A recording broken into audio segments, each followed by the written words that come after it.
दोस्तों आज की इस वीडियो में हम आपको बताने वाले हैं नेल इन्फेक्शन की एक ऐसी होम रेमेडी जो बहुत ही इजी है और बहुत ही इफेक्टिव है। इसे आप डेली कर सकते हैं और आप अपने नेल इन्फेक्शन को बिल्कुल खत्म कर सकते हैं। अगर आप भी महंगी दवाइयाँ खाकर थक गए हैं और आपका नेल इन्फेक्शन ठीक नहीं हो रहा है तो एक बार इस होम रेमेडी को जरूर ट्राई कीजिएगा। ये काफी इफेक्टिव है। इसे एक बार इस्तेमाल करने से ही आपको फर्क महसूस होगा।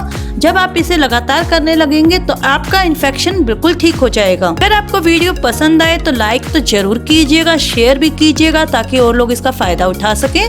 चैनल पर पहली बार आए हैं तो चैनल को जल्दी से सब्सक्राइब कर दीजिएगा। तो चलिए शुरू करते हैं आज की इस वीडियो को। पहले आपको बताते हैं कि नेल इन्फेक्शन होता क्या है, कौन कौन से कारण है नेल इन्फेक्शन होने के और वो कौन सी होम रेमेडी है जिसके द्वारा आप नेल इन्फेक्शन को खत्म कर सकते हैं। दोस्तों नाखून सिर्फ हमारे हाथ पैरों की सुंदरता के नहीं बल्कि हमारे स्वास्थ्य का भी दर्पण होते हैं। हमारे हाथ पैरों की खूबसूरती पर चार चांद लगाने वाले ये नाखून कई बार फंगस का शिकार हो जाते हैं। नेल फंगस सिर्फ नाखूनों की खराबी या नाखून रोग का ही नहीं बल्कि कई गंभीर बीमारियों का संकेत भी देते हैं। ऐसे में हमें नेल फंगस के बारे में पूरी जानकारी होना जरूरी है। नेल फंगस नाखूनों का इन्फेक्शन या फिर नाखून रोग एक सामान्य संक्रमण है जो हाथों की उंगलियों में और अंगूठों में होता है। इसे ओनिकोमाइकोसिस और पैरोनिशिया के नाम से भी जाना जाता है। फंगल इन्फेक्शन शरीर के किसी भी हिस्से को प्रभावित कर सकता है। अलग अलग तरह के बैक्टीरिया की तरह ही फंगस भी हमारे शरीर पर मौजूद रहता है, लेकिन जब यही फंगस बहुत अधिक बढ़ने लगता है तो आपको संक्रमण हो जाता है। दोस्तों नाखून में जब फंगल इन्फेक्शन होता है तो इसकी शुरुआत में नाखून के टिप पर सफेद या पीले रंग के स्पॉट दिखते हैं। जैसे जैसे इन्फेक्शन बढ़ने लगता है नाखून का रंग बदरंग होने लगता है, नाखून मोटा हो जाता है और किनारे पर से उखड़ने या टूटने भी लगता है। वैसे तो ये संक्रमण हाथ या पैर की किसी भी उंगली के नाखून में हो सकता है, लेकिन फंगल इन्फेक्शन की ये समस्या पैर के उंगलियों के नाखूनों में ज्यादा देखने को मिलती है।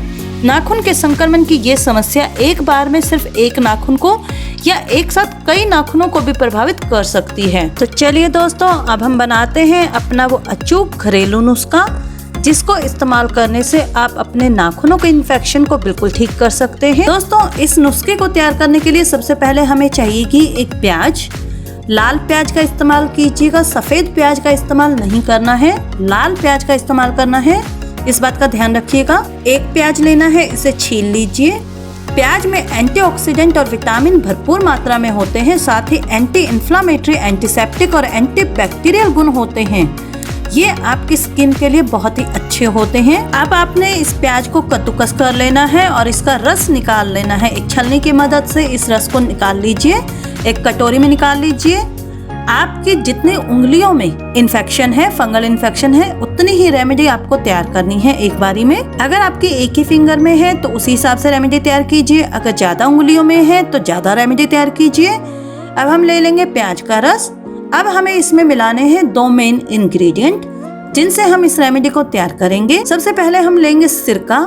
आप नॉर्मल सिरके का प्रयोग कर सकते हैं। अगर आपके पास एप्पल साइडर विनेगर है तो आप उसका इस्तेमाल करें, वरना आप नॉर्मल सिरका ले सकते हैं। 1 चम्मच इसमें सिरका मिला लीजिए। 2 चम्मच प्याज के रस में 1 चम्मच सिरका मिलाया है मैंने। आप क्वांटिटी कम कर सकते हैं, जितनी क्वांटिटी आप बना रहे हैं उसी के अकॉर्डिंग सामान डालें।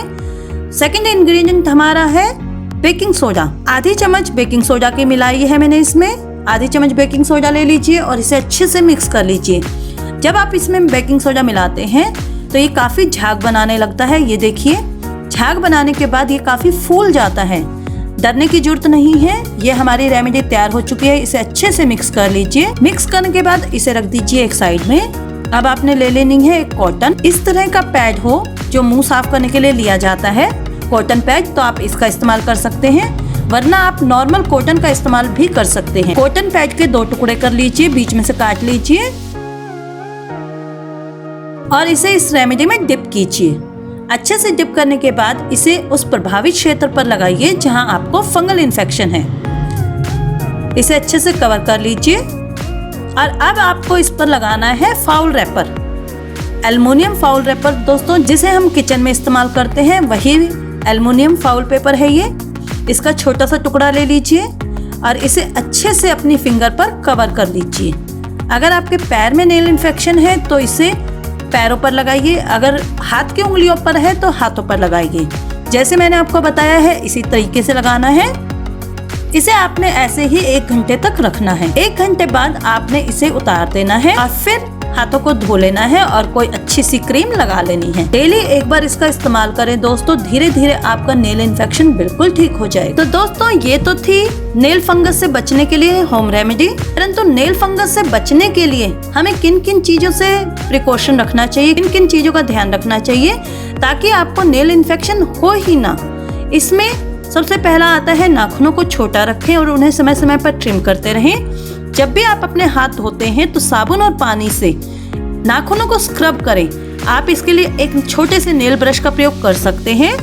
उपयोग करने से पहले किसी भी नेल टूल का साफ जरूर कर लें। सैलून में नाखूनों की ग्रूमिंग कराते वक्त टूल्स की सफाई का ध्यान जरूर रखें। इसमें टूल्स को उबलते हुए पानी में कुछ देर के लिए रखा जाता है जिससे वो कीटाणु मुक्त हो जाते हैं। नाखूनों को मुंह से काटने और चबाने से बचें। नाखून के क्यूटिकल को काटने से बचें क्योंकि वो संक्रमण को रोकने में मदद करते हैं। अपने हाथों और पैरों को हमेशा साफ और सूखा रखें। किसी भी सार्वजनिक क्षेत्रों में नंगे पैर ना चलें। नाखून काटने वाले कटर को किसी से साझा ना करें। दूसरों द्वारा इस्तेमाल किए गए तौलिए का प्रयोग ना करें।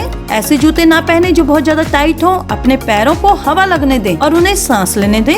लगातार 2 दिन तक एक ही जोड़ी जूतों का इस्तेमाल ना करें। जब भी संभव हो अपने जूते उतार लें।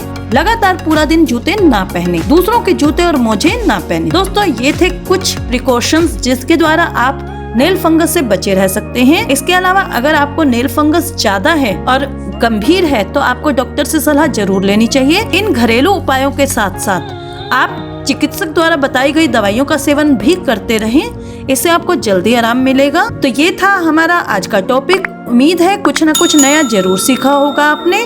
वीडियो पसंद आई हो तो लाइक और शेयर जरूर कीजिएगा। हम फिर मिलेंगे एक नई वीडियो में एक नए टॉपिक के साथ। तब तक के लिए नमस्कार।